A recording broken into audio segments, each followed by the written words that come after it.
सत साहेब सभी को राम राम।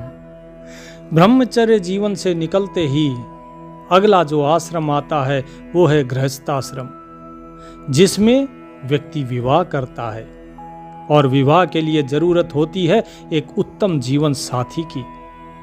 आज के परिवेश में उत्तम जीवन साथी मिलना बहुत ही मुश्किल है। जब से पाश्चात्य सभ्यता भारत में आई है तब से व्यभिचार बढ़ता ही जा रहा है और ऐसे में एक उत्तम जीवन साथी मिलना बहुत ही कठिन हो गया है। आजकल का जो गर्लफ्रेंड बॉयफ्रेंड वाला जो सिस्टम चल रहा है ये बहुत ही खेदजनक है और विवाह से पहले ही लड़कियां और जो लड़के हैं वो कुकृत्य करते हैं।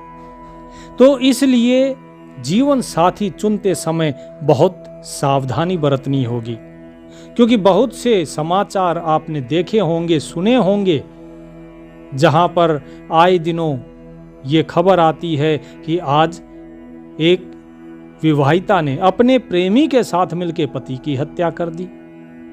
कभी ये खबर आती है कि पति को मार के नीले ड्रम में भर दिया और ऊपर से सीमेंट डाल दी। किसी ने अपने पति के 32 टुकड़े करके फ्रिज में रख दिए। कभी कुछ और ऐसी जो घटनाएं हैं, ऐसी जो खबरें हैं, उन्हें सुनकर आजकल का युवा सोचता है कि इससे तो अच्छा अविवाहित रह जाएं, वही अच्छा है। लेकिन जो लोग विवाह करना चाहते हैं उनको सावधानी रखनी चाहिए। उन्हें ये ध्यान रखना चाहिए कि हमें किस प्रकार का जीवन साथी चुनना है और कैसे चुनना है। ये तो आपको हर कोई बता देगा कि जी बहुत अच्छी लड़की होनी चाहिए, सभ्य होनी चाहिए, संस्कारी होनी चाहिए। बहू तो चाहिए संस्कारी, लेकिन उसे चुने कैसे? क्योंकि एक दिन के लिए कोई भी लड़की गऊ बन के बैठ जाएगी।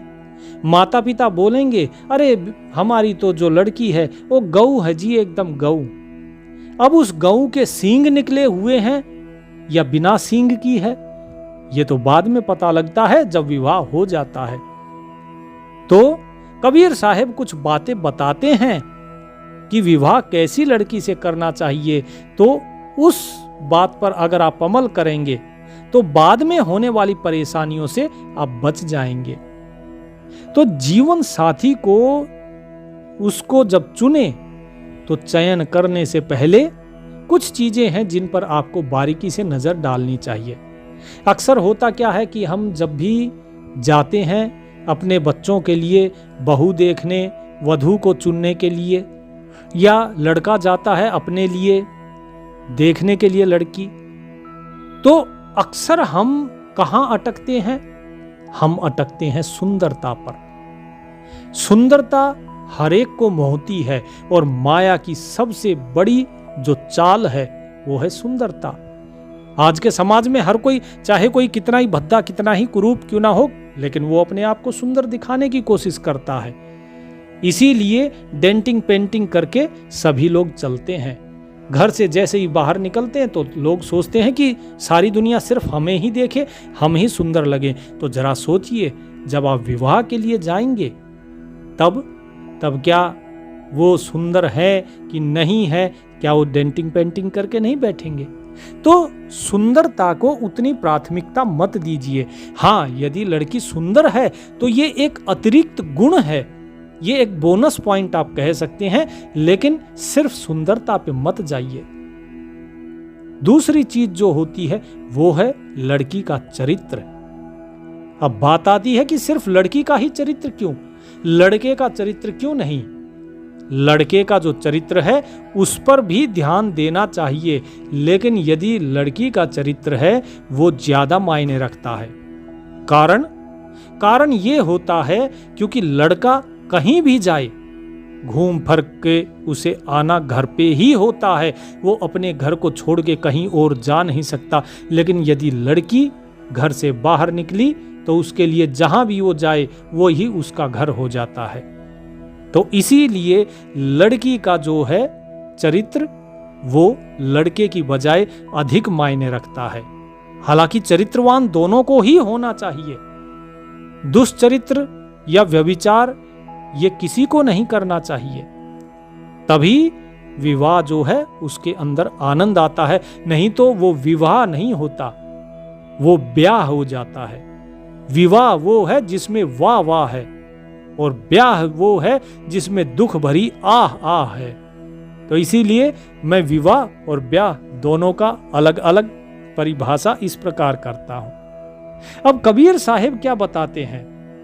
कबीर साहिब कहते हैं कि जब आप जीवन साथी को चुने तो ये देखिए कि क्या उनकी सोच और आपकी सोच एक जैसी है या दोनों की सोच अलग अलग है। यहां पर आपको समझदारी दिखाना बहुत जरूरी है। स्पष्ट रूप से पूछिए कि वो क्या चाहते हैं जीवन में, और जब आप इस चीज को पूछते हैं तो आपके पूछने में भी स्पष्टता होनी चाहिए। आपको कोई चीज छुपानी नहीं चाहिए, कोई बनावटी नहीं। इसीलिए सबसे पहले पूछिए कि उनकी सोच क्या है। कबीर साहब कहते हैं, सेवक स्वामी एक मत, जे मत में मत मिल जाए, चतुराई रीझे नहीं, रीझे मन के भाई। कि यदि जो पत्नी है और जो पति है, यदि इन दोनों की सोच एक होती है, यदि लड़के और लड़की दोनों की सोच वर वधू की एक जैसी अगर होगी, तो उनके जीवन में जो भी लक्ष्य होगा वो उसे आसानी से प्राप्त कर सकते हैं। और दूसरी बात, घर में कलह नहीं होगी। लेकिन यदि विचारों में भिन्नता होगी तो विचार आपस में टकराते हैं और उससे उत्पन्न होती है कलह। और कबीर साहिब कहते हैं कि कलह से सब उपजे, गाली गलौच होता है आपस में, गाली से सब उपजे, कलह कष्ट और मीच, और हार चले सो संत हैं, लाग मरे सो नीच। कि जो व्यक्ति गाली देता है फिर सामने वाला भी गाली देगा, क्योंकि आपस के विचार मिले नहीं, और उससे कलह पैदा होती है। उस कलह में जो व्यक्ति छोड़कर चल देता है, हार मान लेता है, वो संत है। लेकिन जो उसमें लगा रहे उसे नीच कहा है साहिब ने।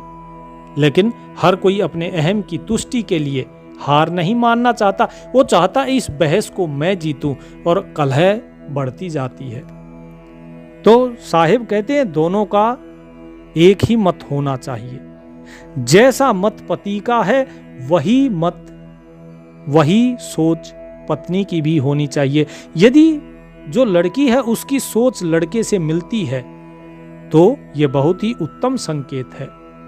फिर कबीर साहब कहते हैं कि जो लड़की पारिवारिक हो और समाज में आपकी कद्र करे, आपकी सेवा करे, ऐसी लड़की उत्तम है। सेवक सेवा में रहे, सेव करे दिन रात, कहे कबीर कुसेव का सन्मुख ना ठहरात। अर्थात कि सेवक तो वो है जो सेवा में रहता है, जो दिन रात आपकी सेवा करे। अब जिसके अंदर अहंकार होगा वो सेवा नहीं कर सकती है स्त्री, ना ही वो समाज में आपकी कद्र कर पाएगी।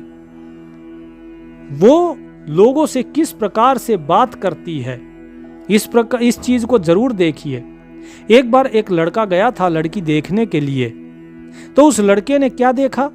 उस लड़के ने देखा कि लड़की उससे बहुत ही अच्छे से बात कर रही है, बहुत ही भद्रता से, जेंटल होकर। लेकिन उसका जो व्यवहार था वो दूसरों के प्रति ऐसा नहीं था। अक्सर हम ये सोच बैठते हैं कि चलो कोई बात नहीं, हमारे प्रति तो बहुत अच्छा है ना इसका स्वभाव, विवाह हमें करना है, दूसरों को थोड़ी ना। लेकिन ध्यान रखिए, जिसका बर्ताव दूसरों के प्रति अच्छा नहीं है, क्या भरोसा है कल को आपके प्रति भी अच्छा नहीं होगा, तो आप क्या करेंगे? क्योंकि जो चीज बनावटी होती है वो ज्यादा देर तक टिकती नहीं है।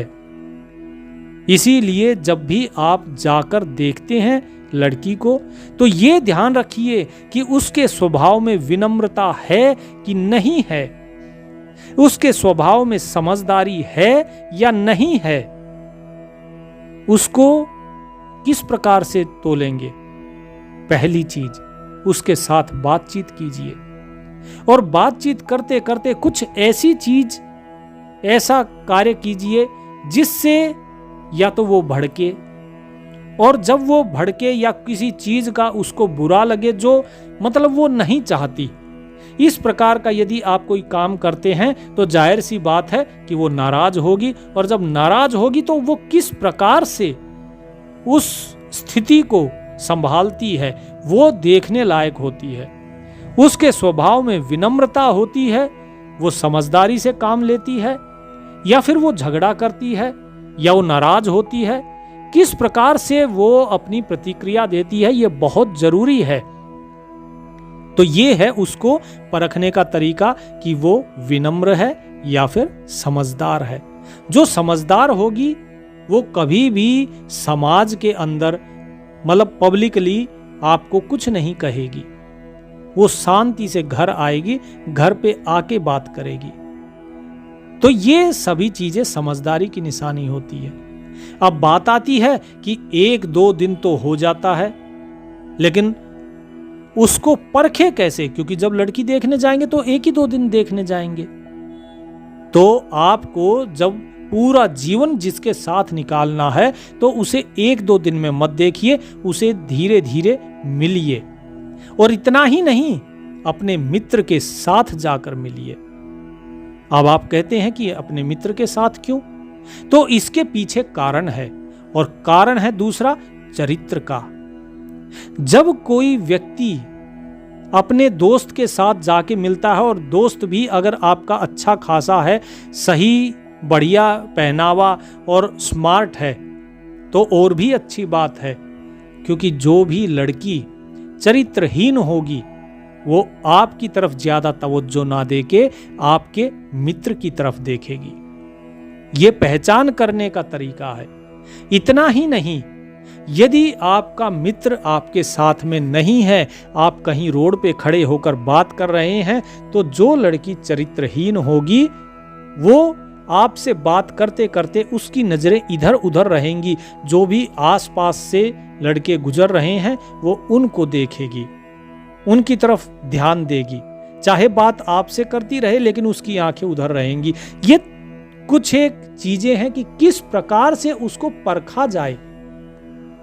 आगे कबीर साहब कहते हैं कि जो सेवा में रहती है, जो सेवा कर सकती है, ऐसी लड़की का चुनाव करना चाहिए।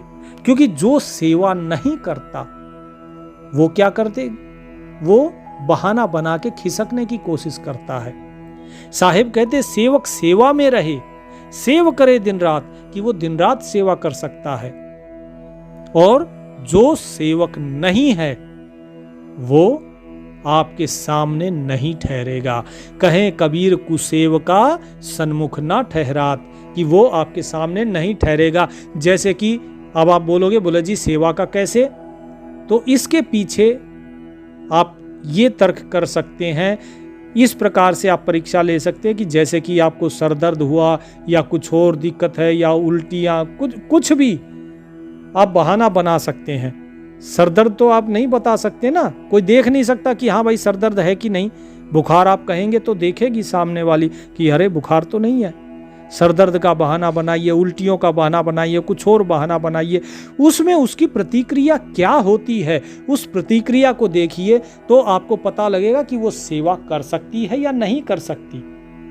इतना ही नहीं, साथ साथ में आप उनके घर में यदा कदा जाएं, बिना बात किए, बिना बताए।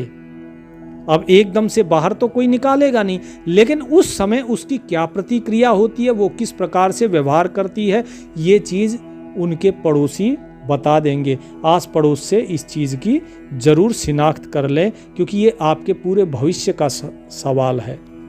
इसके बाद कबीर साहब कहते हैं कि व्यक्ति को हमेशा ऐसा जीवन साथी चुनना चाहिए जो सत्य बोले और जो अपने जीवन साथी के प्रति ईमानदार हो। और जीवन साथी के प्रति यदि ईमानदारी नहीं रखी जाती, मन में कोई चीज छुपाई जाती है, तो ऐसा व्यक्ति जीवन साथी बनाने के लायक नहीं है। अब आप कहेंगे कि जी ये सब चीजें कैसे चेक करें? तो ये सब चीजें चेक करने के लिए आपको क्या करना चाहिए? आप जिससे मिलने जा रहे हैं उनसे मिलके उनका फेसबुक अकाउंट या फिर उनका जो ट्विटर है या इंस्टाग्राम है, ये सब अकाउंट उनके ले लीजिए, फ्रेंड रिक्वेस्ट भेजिए और फ्रेंड रिक्वेस्ट उन्हें एक्सेप्ट करने को बोलिए। और जैसे ही वो फ्रेंड रिक्वेस्ट एक्सेप्ट करेंगे तो आपको पता लग जाएगा कि किस तरीके की पोस्ट वो अपनी जो फेसबुक है उस पे डालते हैं, कैसी कैसी पोस्ट जाती हैं, किस प्रकार के कपड़े हैं, किस प्रकार की सोच है, वो सब कुछ आपको वहां पर देखने को मिल जाएगा। क्योंकि व्यक्ति एक दिन के लिए आपके सामने गऊ बन सकता है, लेकिन जो फेसबुक है, सोशल मीडिया है, वहां पर उसे अच्छी तरीके से खंगालिए। उनके दोस्त कैसे हैं, कहा जाता है कि जैसे आपके दोस्त होते हैं वैसा ही आपका चरित्र आंका जाता है। देखिए उनके दोस्त कैसे हैं, वो कैसी बात कर रहे हैं, क्या चर्चाएं हो रही हैं, किस प्रकार के पोस्ट हैं, तो इससे आपको पता लग जाएगा कि व्यक्ति कैसा है और उसने जो आपको बात बताई है वो सब उसने सच बोला है या झूठ बोला है, उसने आपके साथ ईमानदारी दिखाई है या फिर बेईमानी। इसके बाद कबीर साहब कहते हैं कि व्यक्ति हमेशा भरोसेमंद होना चाहिए, ऐसा व्यक्ति जिसके साथ आप अपना दुख सुख बांट सके, जिसके ऊपर आप भरोसा कर सके।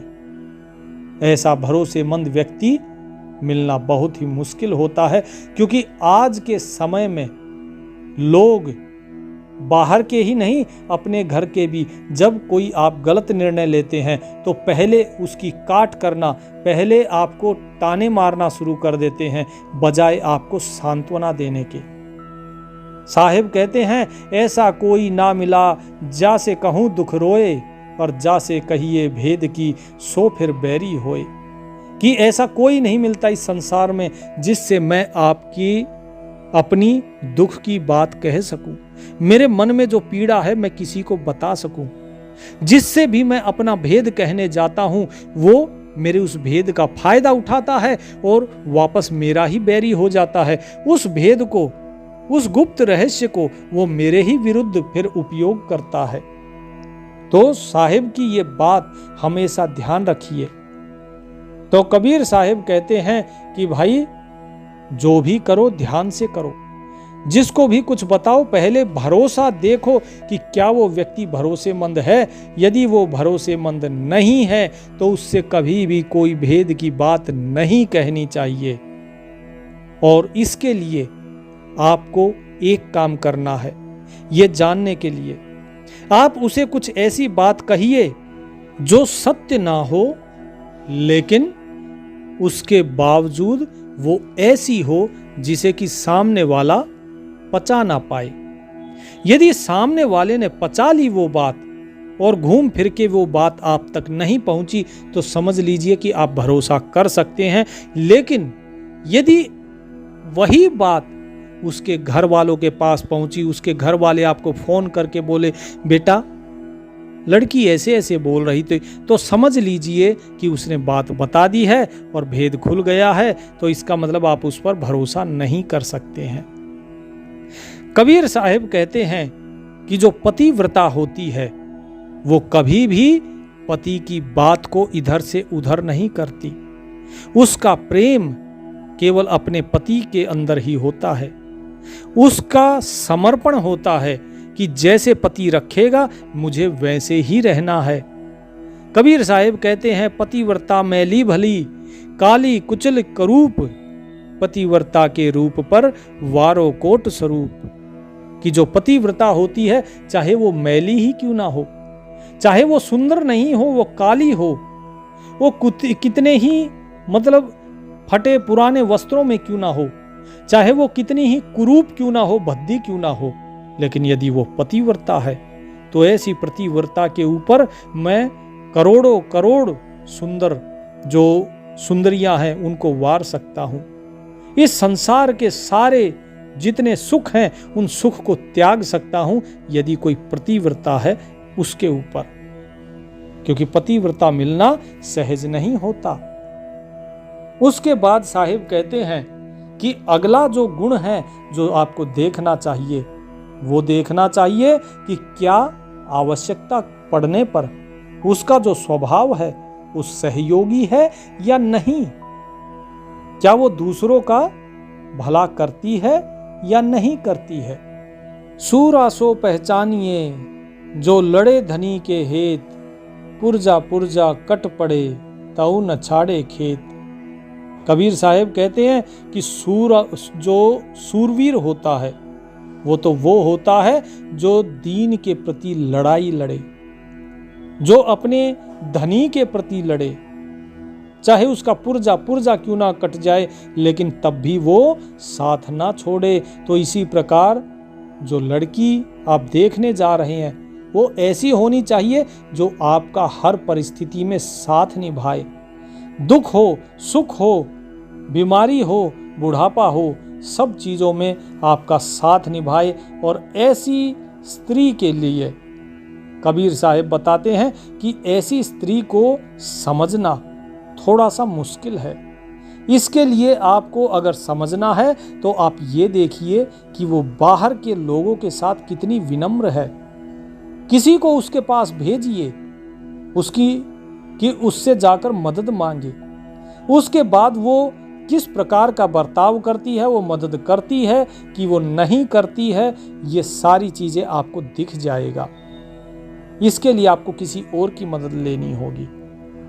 तो कबीर साहब जो चीजें बता रहे हैं, इन चीजों पे अगर आप अमल करेंगे तो निश्चित ही आपके चयन में कभी कोई गलती नहीं होगी। इसके बाद साहब कहते हैं कि उसके अंदर भावनात्मक परिपक्वता होनी चाहिए, कि बात साझा करने में सहज हो, वो बड़ी ही सहजता के साथ आपके साथ अपनी बात साझा करे और आप अपनी बात उसके साथ साझा कर सको।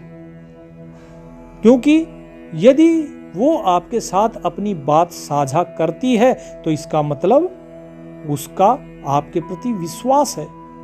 और विवाह में विश्वास एक बहुत बड़ी और मजबूत कड़ी होती है, क्योंकि किसी भी रिश्ते की डोर, खासकर पति पत्नी के रिश्ते की डोर, वो विश्वास पर टिकी होती है। लेकिन यदि बात करने में ही अगर आनाकानी करती है, बात को साझा नहीं करती है, अंदर ही अंदर छुपाती है, इसका मतलब उसे आपके ऊपर भरोसा नहीं है। कबीर साहिब कहते हैं, साकट नारी छाड़िए गणिका कीजे नार, दासी होए हरिजनन की कुल नहीं आवे गार। कि यदि कोई कपटी नारी है, साकट नारी है, कोई स्त्री घमंडी अहंकारी है या कपटी है, तो ऐसी लड़की को त्याग देना चाहिए। ऐसी लड़की से कभी विवाह नहीं करना चाहिए।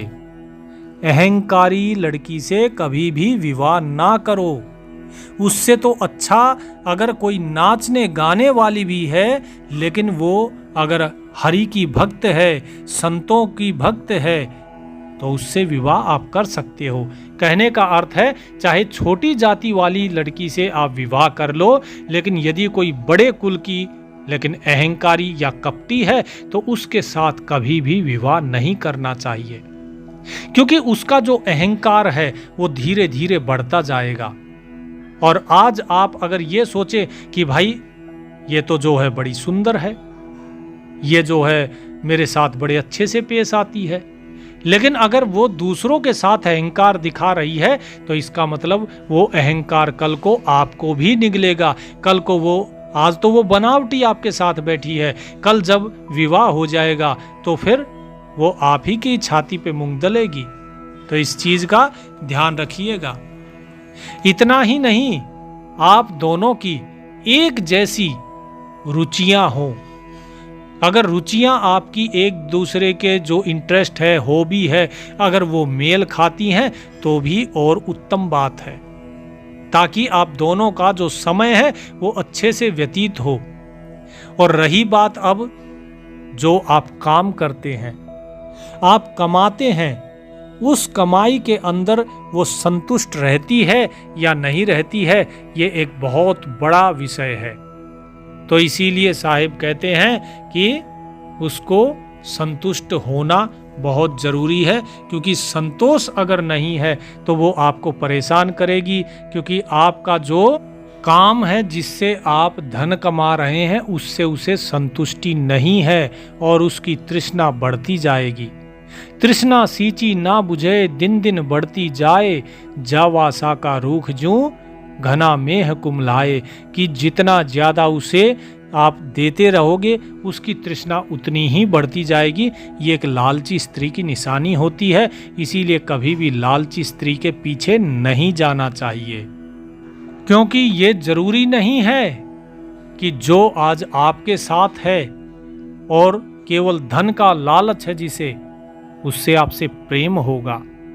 जिसे धन से प्रेम है वो आपसे प्रेम कभी नहीं करेगी और आपका जीवन केवल एक नरक बन के रह जाएगा। यदि आप ये जानना चाहते हैं कि लड़की लालची है कि नहीं है, तो ये आपको तुरंत ही पता लग जाएगा। उसके साथ कुछ दिन रहिए, वो धीरे धीरे आपसे डिमांड करने लगेगी। बोले मुझे ये फ़ोन दिला दो, मुझे आज ये करवा दो, आज वो करवा दो।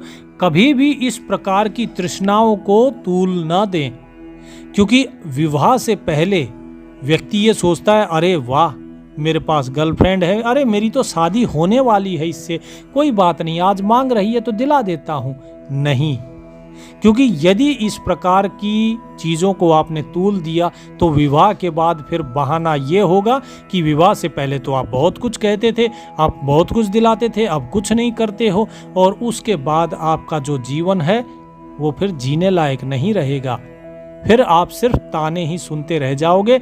इसलिए आप इस प्रकार की चीज़ों से बचें, और जैसे ही वो डिमांड करना शुरू करे तो समझ जाइए कि उसके मन में लालच है। इसके साथ ही साथ ये याद रखिए कि लड़की जो है वो मुश्किल समय में धैर्य बना के रख सकती है कि नहीं, छोटी छोटी चीज़ों पे तनाव लेती है या नहीं, वो आपके परिवार की इज्जत कर सकती है या नहीं कर सकती, ये एक बहुत बड़ा प्रश्न है। क्योंकि जब विवाह होता है तो केवल दो व्यक्तियों का नहीं, दो परिवार और दो समाज के बीच में बंधन बनता है, और जब दो परिवारों के बीच में बंधन होता है तो पिसते दोनों ही परिवार है। अक्सर आजकल क्या होता है कि लड़की आती है, आते ही कहती है कि मुझे तो अलग होना है, मैं आपके माता पिता के साथ नहीं रह सकती। ऐसा क्या है कि वो आपके माता पिता के साथ नहीं रह सकती? ये चीजें विवाह से पहले ही स्पष्ट हो जानी चाहिए कि मैं सिर्फ अपने माता पिता के साथ रहूंगा, यदि तुम्हें अलग रहना है तो मैं तुमसे विवाह नहीं कर सकता। पहले उससे पूछिए कि वो क्या चाहती है, उनको बताइए कि मेरी माँ ताने भी देगी, मेरे पिताजी ताने देंगे, तुम्हें समझाएंगे, क्योंकि तुम नई जगह आओगी, वहाँ के तौर तरीके समझाए जाएंगे, बताया जाएगा। अब उस चीज़ को तुम सुन सकती हो, सहन कर सकती हो, समझ सकती हो या नहीं, वो सारी चीज़ें आपको बतानी होगी। और उसके बाद सामने लड़की का क्या उत्तर होता है वो मायने रखता है। उसी से आप निर्णय पे पहुंचेंगे कि ये आपके परिवार की इज्जत कर सकती है कि नहीं कर सकती है, या जाते ही घर में फूट पैदा करेगी। इसके साथ साथ उसका स्वास्थ्य कैसा है, कोई बीमारियां तो नहीं है, उसकी जीवन शैली कैसी है वो जानना बहुत जरूरी है।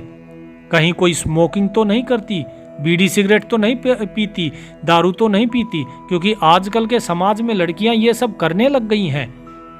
टीवी में देख के, फिल्मों में देख के, नाटकों में देख के आजकल ये सब चीजें फैशन बना लिया है। तो इस चीज को जरूर देखें, क्योंकि लड़का अगर कुछ खाता पीता होगा, बीड़ी गुटखा अगर कुछ खाए पिएगा तो इतना फर्क नहीं पड़ेगा, लेकिन जो लड़की होती है, लड़की का जो शरीर होता है उसकी संरचना बहुत ही जटिल होती है। छोटी सी चीज भी गर्भ धारण करने में बहुत बड़ी समस्या पैदा कर देती है। इसीलिए इस चीज की जांच परख अवश्य करें। इसके साथ ही साथ लड़की से पूछिए कि शादी के मायने क्या होते हैं, क्या उसे विवाह की प्रतिबद्धता समझ में आती है, क्या उसे समझ में आता है कि विवाह क्यों किया जाता है, विवाह वास्तव में है क्या, क्या सिर्फ दो शरीरों का मिलन है। और जो चीज सब कुछ जब बाजार में पैसे में मिल रहा है तो फिर विवाह की जरूरत क्या है, ये चीज उससे पूछिए। क्योंकि विवाह होता है भावनाओं को समझने के लिए। जो स्त्री आपसे प्रेम करती है, आपकी भावनाओं को समझती है, केवल वही आपके लायक है। जो आपकी भावनाएं नहीं समझ सकती, फिर चाहे वो सुंदर हो, वो चाहे धनवान हो, कितना ही भी दहेज लेके आए, और चाहे आपके साथ कितनी ही अच्छी बोले, बाहर से कोई भी कितना ही भी दिखावा करे, चाहे वो चरित्रवान ही क्यों ना हो, लेकिन यदि वो आपकी भावनाओं को ही नहीं समझ पाई, तो फिर विवाह का फायदा क्या है? क्या है ऐसी चीज जो बाहर नहीं मिलती है? पैसा फेंकने पे हर चीज मिलती है। तो फिर आप जिसके लिए जीवन भर कमाने वाले हैं, जिसको आप जीवन भर अपनी अर्धांगिनी बनाएंगे, अपना सब कुछ आधा आधा जिसके साथ बांटेंगे, यदि वो अपनी भावनाएं आपके साथ नहीं बांट सकती और आपकी भावनाएं नहीं समझ सकती, तो फिर उसके साथ विवाह करने का लाभ क्या है? तो इसीलिए इस चीज को समझना परम आवश्यक है। आगे कबीर साहब कहते हैं, चित कपटी सबसे मिले, माही कुटिल कठोर, एक दुर्जन एक आरसी आगे पीछे और। कि जिसके मन में कपट होता है वो सबसे बड़े ही प्रेम से मिलता है, लेकिन मन में कुछ और होता है, मन उसका कठोर होता है, बाहर से बड़ा ही सौम्य और बड़ा ही नम्र होके बात करता है। जिस प्रकार शीशा होता है, दर्पण होता है, दर्पण आगे से कुछ और होता है लेकिन पीछे से कुछ और होता है, इसी प्रकार जो दुष्ट और कपटी व्यक्ति होता है उसका ये चरित्र होता है। इसीलिए ध्यान रखें, जो स्त्री है उसके मन में कोई भी कपट नहीं हो। अक्सर स्त्रियां क्या करती हैं, वो चुगली में रहती है, निंदा करती हैं, और जो स्त्री चुगली और निंदा करेगी उसके घर में कभी भी बरकत नहीं होती। इसीलिए जो स्त्री चुगली करेगी, जो स्त्री दूसरे में कमियां ढूंढती है, वो कभी भी अपनी कमी को दूर नहीं कर सकती, क्योंकि वो हमेशा अपने आप को सही सिद्ध करने पर तुली रहेगी। आप चाहे कितनी भी कोशिश कर लें, वो अपनी गलती को कभी नहीं मानेगी। इसलिए पहले से ही इस चीज को देख के और समझ के चलिए। जब आप उससे बात करेंगे तो वो किस प्रकार की बात करती है, क्या वो दूसरों की निंदा करती है, क्या वो दूसरों की चुगली करती है, अपनी सहेलियों की चुगली करती है। एक दो बात आप इस प्रकार की छेड़ के देखिए उसके साथ, और उसके बाद वो किस प्रकार का प्रतिक्रिया दे रही है, तो आपको पता लग जाएगा कि ये निंदा करने वाली है, चुगली करने वाली है, या किस प्रकार की लड़की है। हालांकि एक दो दिन तो हो सकता है कि वो आपके साथ बड़ा ही अच्छे से पेश आए, लेकिन जब आप उसके पास जाएंगे, 7-8 दिन मिलेंगे, तो जो व्यक्ति का असली व्यक्तित्व होता है, जो असली चरित्र है, वो उभर के बाहर आएगा ही आएगा। वो कभी भी रुक नहीं सकता है। जो टेम्परेरी होता है, टेम्परेरी आप 1-2 दिन के लिए आप अपना रूप बदल के, अपनी भावनाएं बदल के रह सकते हैं, लेकिन अगर आपको बोला जाए कि नहीं 1 हफ्ता रहना है, आप नहीं रह सकते हैं। आपका चरित्र बाहर निकलेगा ही निकलेगा। इसलिए ऐसी स्त्री जिसके मन में कपट हो और जो दूसरे के प्रति ईर्ष्या द्वेष रखे, चुगली निंदा करे, ऐसी स्त्री से दूर रहिए, क्योंकि जो आज दूसरे की चुगली कर रही है ये उसके खून में बस चुका है। कल को वो आपके घर की बातें बाहर बताना शुरू कर देगी, आपकी बातें बाहर चुगलियों में बताएगी, और फिर कहेगी अरे मुझे तो पता नहीं था, ऐसा भी हो जाता है। लेकिन जब बात अपनी घर से बाहर निकलती है तो बात अपनी नहीं रहती, वो पराई हो जाती है। इसके अलावा और भी कई चीज़ें हैं जो कबीर साहब ने बताई है कि स्त्री क्षमाशील होनी चाहिए, उसके अंदर प्रेम भाव होना चाहिए। संतान के बारे में ज़रूर बात करें कि संतान उसे चाहिए नहीं चाहिए, कितनी चाहिए। कहीं ऐसा तो नहीं कि वो संतान उत्पत्ति करना ही ना चाहती हो। तो ये सब चीज़ें जो होती हैं ये बेबाक होकर पूछिए, क्योंकि ये आपके जीवन का सवाल है। बहुत सी महत्वपूर्ण बातें हैं जो आपको ध्यान देनी चाहिए, और इन सभी का चाहे तो आप एक चेकलिस्ट बना लीजिए। ये 10-12 बातें हैं जो यदि आपने पूछी और इनके उत्तर आपको सकारात्मक मिले तो आप विवाह कीजिए, लेकिन यदि सकारात्मक नहीं मिले तो फिर ऐसी लड़की से कभी विवाह मत कीजिए। हालांकि कुछ चीज़ों में आपको कंप्रोमाइज करना पड़ सकता है, थोड़ा एडजस्टमेंट करना पड़ता है, क्योंकि पूर्ण रूप से सती सावित्री इस संसार में कोई स्त्री मिलना बहुत ही मुश्किल है, बहुत ही दुर्लभ है। क्योंकि जिस प्रकार आप स्वयं अगर श्री राम की तरह मर्यादा पुरुषोत्तम नहीं है, तो सीता जैसी स्त्री का भी प्राप्ति क्या, मोह त्याग दीजिए। लेकिन फिर भी मैं ये कहूँगा कि यदि जो बताए हैं कबीर साहेब ने ये बिंदु, अगर इनमें से एक दो बिंदु अगर छूट भी जाता है कोई बात नहीं, बाकी पर भी कोई लड़की अगर पार उतरती है, खरा उतरती है, तो ऐसी लड़की से तुरंत विवाह कर लेना चाहिए, चाहे फिर वो सुंदर हो या ना हो। तो उम्मीद करता हूं कि कबीर साहेब द्वारा बताई गई ये साखियां आपके काम आएंगी। परमात्मा आप सभी का कल्याण करे, अपनी कृपा सभी पर बरसाता रहे। सत साहेब।